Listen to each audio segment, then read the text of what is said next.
Hello again! In the last video we looked at the training section of Daley Thompson's Olympic Challenge. This time we're going to look at the rest of the game and also talk a little bit about what it was like working on the project as a young artist finding his way in the games industry. The truth is that once I got beyond the training section, Olympic Challenge was largely a rehash of Daley Thompson's Decathlon with slightly better graphics, but the basic structure of the game was the same. As a newcomer to the company, I didn't really have much influence over the design. Most of the decisions were driven by the programmer Dave Thompson, and I was still learning how game development worked.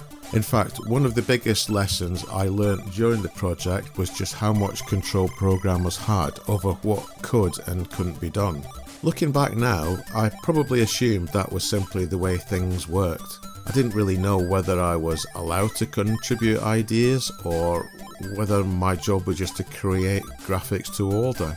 One area where I did manage to contribute something of my own was the pole vault. All the other events came together fairly smoothly, but when we got to the pole vault, Dave explained that he wasn't going to be able to code the pole bending into the ground as Daley was doing the event. That meant we needed another solution.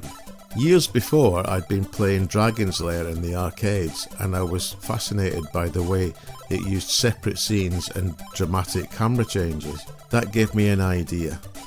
Instead of trying to show the entire vault in a single view, I suggested that the moment the pole is planted, another smaller screen would appear, like a QuickTime event, and show Daley rising up to the top of the pole. Then, at exactly the right moment, the player would have to press the fire button to flip him over the bar and hopefully land safely on the other side.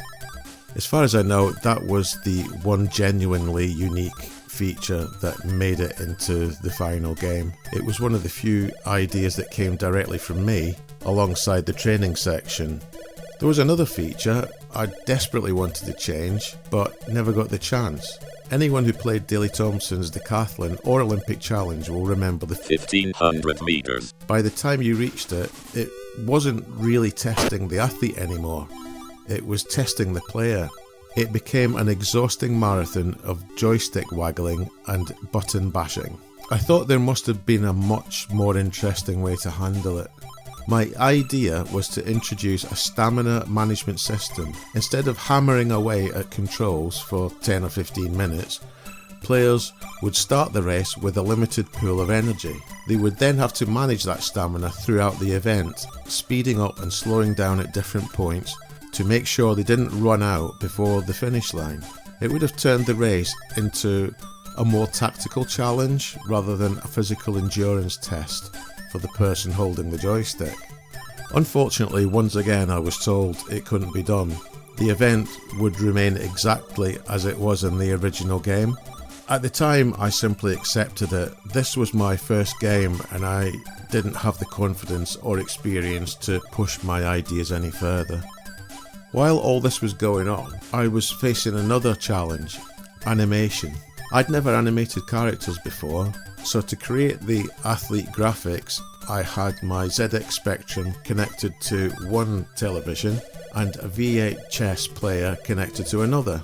I had a video recording of the previous Olympics and I would sit there pausing, rewinding and replaying footage over and over again, trying to work out exactly how athletes moved during each event. If you remember trying to pause a VHS tape in the 1980s, you'll know it wasn't exactly a precise tool.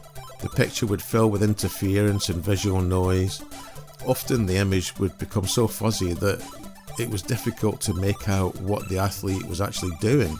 I spent hours trying to identify individual frames of movement from a screen that seemed determined not to show them clearly. Even so, that reference footage was invaluable. It gave me a way of studying real movement and it helped me create animations that felt much more convincing than anything I could have produced from my own imagination. As the project continued, I completed all the graphics for the ZX Spectrum version and expected to move straight onto the Amstrad version. I had already finished the training section, although not without another compromise. I wanted the little athlete in the background to be animated like on the Spectrum version, but I was told there wasn't enough room in memory and that he would simply have to stand there motionless. Then something unexpected happened. The programmer I was working with disappeared from the project. Whether he left or was let go, I never actually found out. What I do know is that the game was handed over to James Higgins and Dawn Drake, and Dawn took over the in-game graphics for the Amstrad version. To be honest, if you look at the finished game, you probably wouldn't even notice that two different artists worked on it.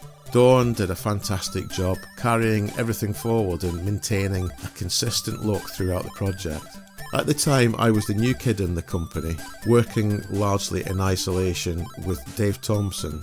I knew I would eventually be creating graphics for the Amstrad version, but I had no idea that another team elsewhere in the building was creating a Commodore 64 version of the game.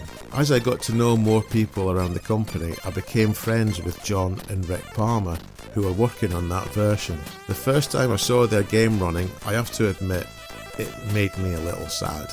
It looked fantastic. Not only did it look better than what we were producing, but it was packed with clever little touches, animations and gameplay ideas that had never even been discussed on our version. What struck me most was the relationship between the artist and the programmer. They seemed to be working as creative partners, constantly bouncing ideas off each other and improving the game altogether. Up until that point, I'd assumed that artists simply produced graphics while programmers made all the decisions. Watching John and Rick work completely changed my understanding of game development. It showed me that artists could influence gameplay, presentation and design, and they would help shape the entire experience. It was a hugely valuable lesson for someone just starting out in the industry. Looking back, I think the Commodore 64 version of Daley Thompson's Olympic Challenge deserves far more recognition than it gets. Yes, like every version, it was still fundamentally based on Daley Thompson's Decathlon, but the animation, presentation, graphics and overall feel of the game elevated it into something genuinely special. And for me personally, the project was equally important. It taught me about technical limitations, collaboration, animation, design, and how games are really made. More importantly, it set me on a path that would eventually lead to bigger projects and bigger opportunities in the years that followed. With no programmer assigned to me, I found myself floating between various jobs around the company. I worked on some car graphics for one project called Wet Le Mans and produced animation character graphics for Bad Dudes vs Dragon Ninja, but that's a story for another video. Don't forget to like and subscribe. See you next time.